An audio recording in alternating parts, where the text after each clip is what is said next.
તો જમ્મુ કાશ્મીરમાં આતંકીઓ સામે એક્શન યથાવત છે। પુલવામા, કુલગામ અને શોપિયામાં આતંકીઓના ઘર ધ્વસ્ત કરવામાં આવ્યા છે। લશ્કરના ટોચના કમાન્ડર્સના ઘર ધ્વસ્ત કરી દેવાયા છે। પુલવામામાં લશ્કરના એહસાન અહેમદ શેખનું ઘર તોડી નાખવામાં આવ્યું છે। તો એહસાન અહેમદ શેખ પુલવામાના મુરારનો રહેવાસી છે।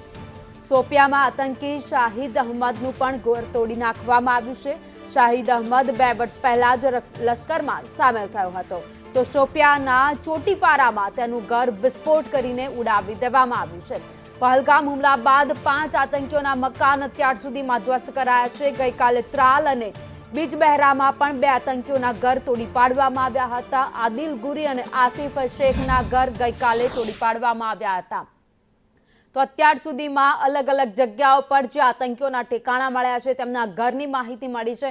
એવા 5 આતંકીઓના ઘર અત્યાર સુધીમાં ઉડાવી દેવામાં આવ્યું છે, જેમાં પુલવામા, શોપિયા સહિત અલગ અલગ વિસ્તારોમાં આ 5 આતંકીઓના ઘરની માહિતી મળી હતી। ગઈકાલે ત્રાલ અને બીજબહેરામાં આતંકીઓના ઘર તોડવામાં આવ્યા હતા, ત્યારે આજે 3 આતંકીઓના ઘરને તોડી નાખવામાં આવ્યા છે। પુલવામા, કુલગામ અને શોપિયામાં આજે કાર્યવાહી કરાઈ છે।